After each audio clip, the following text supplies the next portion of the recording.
അവൻ്റെയും പുത്രൻ്റെയും പരിശുദ്ധാത്മാവിൻ്റെയും നാമത്തിൽ. എൻ്റെ പ്രിയപ്പെട്ടവരെ, ഇന്ന് ഫെബ്രുവരി 4 ചൊവ്വാഴ്ചയാണ്.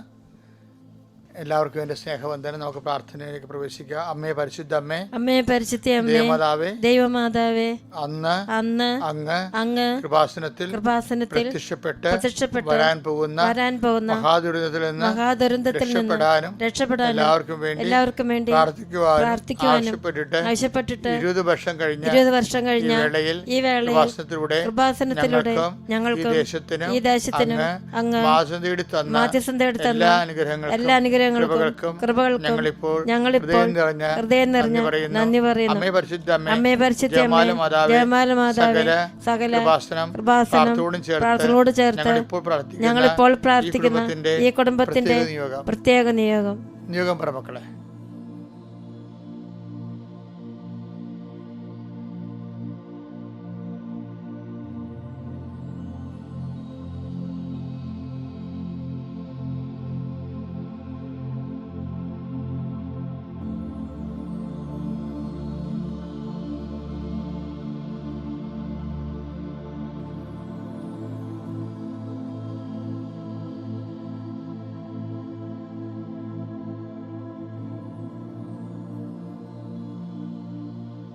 അമ്മയുടെ പ്രത്യക്ഷീകരണത്തിന്റെ ഈ ദശകവേളയിൽ ഞങ്ങൾക്ക് സാധിച്ചു തരുവാൻ കനിയണമേ.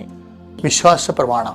സർവശക്തനായ പിതാവും ആകാശത്തിന്റെയും ഭൂമിയുടെയും സൃഷ്ടാവുമായ ദൈവത്തിൽ ഞാൻ വിശ്വസിക്കുന്നു.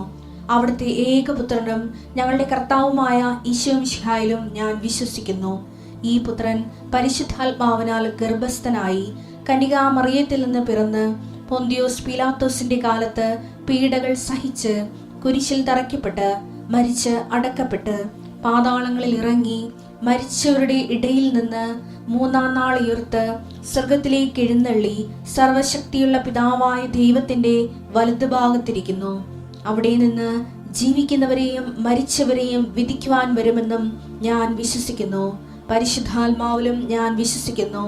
വിശുദ്ധ കത്തോലിക്കാ സഭയിലും പുണ്യവാന്മാരുടെ ഐക്യത്തിലും പാപങ്ങളുടെ മോചനത്തിലും ശരീരത്തിന്റെ ഉയർപ്പിലും നിത്യമായ ജീവിതത്തിലും ഞാൻ വിശ്വസിക്കുന്നു. ആമേൻ. സ്വർഗ്ഗസ്ഥനായ ഞങ്ങളുടെ പിതാവേ, അങ്ങയുടെ നാമം പൂജിതമാകണമേ. അങ്ങയുടെ രാജ്യം വരണമേ. അങ്ങയുടെ തിരുമനസ് സ്വർഗത്തിലെ പോലെ ഭൂമിയിലും ആകണമേ. അന്നു വേണ്ടുന്ന ആഹാരം ഇന്ന് ഞങ്ങൾക്ക് തരണമേ. ഞങ്ങളോട് തെറ്റ് ചെയ്യുന്നവരോട് ഞങ്ങൾ ക്ഷമിക്കുന്നത് പോലെ ഞങ്ങളുടെ തെറ്റുകൾ ഞങ്ങളോടും ക്ഷമിക്കണമേ. ഞങ്ങളെ പ്രലോഭനത്തിൽ ഉൾപ്പെടുത്തരുതേ, തിന്മയിൽ ഞങ്ങൾ രക്ഷിക്കണമേ. ആമേൻ. നന്മ നിറഞ്ഞ മറിയമേ, സ്വസ്തി. കർത്താവ് അങ്ങയുടെ കൂടെ സ്ത്രീകളിൽ അങ്ങ് അനുഗ്രഹിക്കപ്പെട്ടവളാകുന്നു. അങ്ങയുടെ ഉദരത്തിൻ ഫലമായി ഈശോ അനുഗ്രഹിക്കപ്പെട്ടവനാകുന്നു.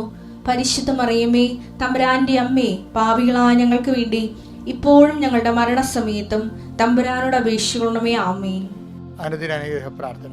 കർത്താവിന്റെ ഉന്നതമായ നാമത്തിന് സ്വസ്ഥം ചെയ്യുന്നു. കർത്താവ്, ഈ പ്രഭാതം അങ്ങ് ഞങ്ങൾക്ക് നൽകിയതിനെ ഓർത്ത് നന്ദി പറയുന്നു. ഈശോയെ, ഇന്ന് രാത്രി നല്ല ഉറക്കം ലഭിച്ചവരുണ്ട്, ഒരുറക്കവും ലഭിക്കാതിരുന്ന മനസ്സ് അസ്വസ്ഥമായവരുണ്ട്.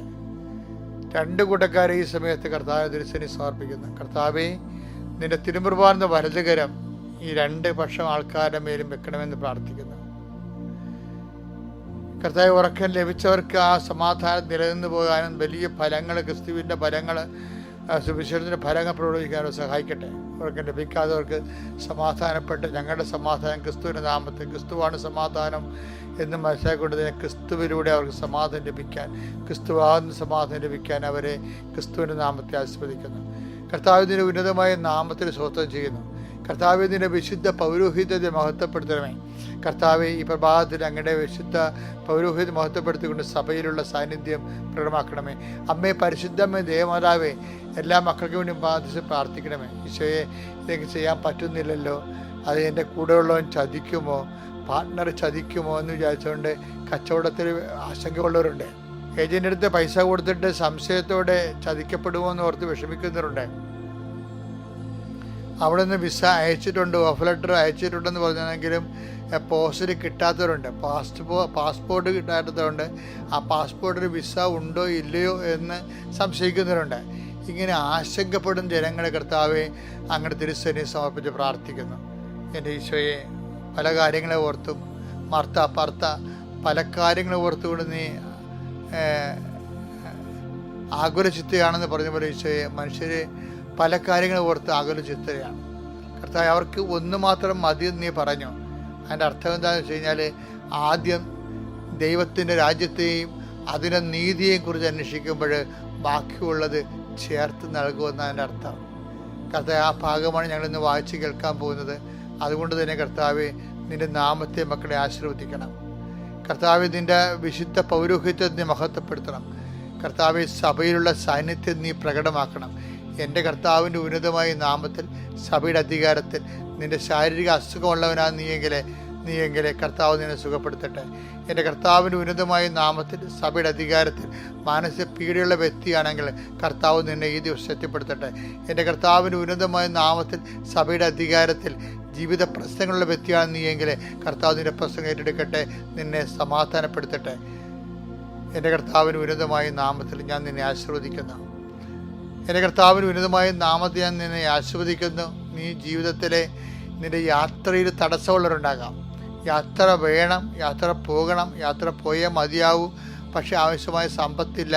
അതിന് നമുക്ക് അവിടെ ചെന്നാൽ താമസിക്കാൻ ഇടമില്ല, അവിടെ ചെന്നാൽ അക്കോമഡേഷൻ ഇല്ല, ഫുഡില്ല, പലതരത്തിൽ ആരെ ആശ്രയിക്കുമെന്ന് അറിയാൻ പോലെ ആശ്രയിക്കാൻ ആളില്ല. അങ്ങനെയൊക്കെയുള്ള വിഷമങ്ങളെ കർത്താവിന് തിരുസേനയിൽ സമർപ്പിച്ച് പ്രാർത്ഥിക്കും.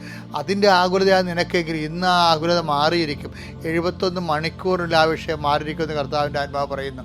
എൻ്റെ കർത്താവിൻ്റെ ഉന്നതമായ നാമത്തിൽ, സഭയുടെ അധികാരത്തിൽ, കുരിശിൻ്റെ അടയാളത്തിൽ, ദൈവശക്തിയാൽ അമ്മ അവർക്ക് വീഞ്ഞില്ല എന്ന് പറഞ്ഞുകൊണ്ട് കർത്താവിൻ്റെ തിരുസന്നിധിയിൽ മധ്യസ്ഥം വഹിച്ച പോലെ എല്ലാ ഇല്ലായ്മകൾക്കും വീട്, ജോലി, വിവാഹം, സമാധാനം, വഴി, വെളിച്ചം, ഇങ്ങനെയുള്ള എല്ലാ തരത്തിലുള്ള ഇല്ലായ്മയൊക്കെ കർത്താവെ, പഠിച്ചിട്ട് മനസ്സിലാകണില്ല, പഠിച്ചിട്ട് കയറുന്നില്ല, പരീക്ഷ കഴിഞ്ഞതിന് ശേഷം കൂട്ടി നോക്കിയിട്ട് ഒക്കണില്ല മാർക്ക്, അങ്ങനെ എല്ലാ തരത്തിലും സമം നഷ്ടപ്പെട്ടവർ കർത്താവെ, പലതരത്തിലുള്ള സാമ്പത്തിക ബാധ്യതകൾ മൂലം ഉണ്ടായിട്ടുള്ള വരുമാന മാർഗങ്ങളെക്കുറിച്ച് ആലോചിച്ചിട്ട് എന്ത് വരുമാനം, എന്ത് തൊഴിൽ ചെയ്ത് ജീവിക്കും എന്നതിനെക്കുറിച്ചൊരു ഐഡിയ കിട്ടണില്ല. അങ്ങനെ ഐഡിയ കിട്ടാത്തവർക്ക് വേണ്ടി പ്രാർത്ഥിക്കുന്നു. അവർക്ക് ഇന്ന് കർത്താവെ 12 മണിക്കുള്ളിൽ, രാത്രി 12 മണിക്കുള്ളിൽ അവർക്ക് ആവശ്യമായ ആശയങ്ങൾ കിട്ടിക്കൊണ്ട് അതിൻ്റെ അടയാളം കാണിച്ചുകൊണ്ട് അവരെ നീ സെറ്റ് ചെയ്യണമെന്ന് പ്രാർത്ഥിക്കുന്നു. കർത്താവ്, ഇന്ന് നീ ആ മക്കളെ അനുഗ്രഹിക്കാൻ പോകുന്ന ഓരോ അനുഗ്രഹങ്ങളെ ഓർത്തുകൊണ്ട് ഞാൻ എനിക്ക് നന്ദി പറയുന്നു. എൻ്റെ കർത്താവിൻ്റെ ഉന്നതമായ നാമത്തിൽ, സഭയുടെ അധികാരത്തിൽ, കുരിശടയാളത്തിൽ മക്കൾ ഈശോ നാമത്തിൽ സമർത്ഥമായി അനുഗ്രഹിക്കപ്പെടട്ടെ. കർത്താവ്, ഇന്ന് ഈ ആശീർവാദം വാങ്ങിക്കുന്ന മക്കൾ ഒരെണ്ണം പോലും സങ്കടപ്പെട്ട് രാത്രി കിടക്കാൻ വരരുത്. എൻ്റെ കർത്താവിൻ്റെ നാമത്തിൽ മാതാവിന് മധ്യസ്ഥ മക്കളെ ഏൽപ്പിക്കുന്നു. നമ്മൾ എപ്പോഴും കേൾക്കുന്നൊരു വചനമാണ് മത്തായി ശ്ലീഹായുടെ സുവിശേഷം. പ്രയോറിറ്റിയുടെ കാര്യമാണ് പറയുന്നത് ഇവിടെ. മത്തായി 6:31 വായിച്ചേ.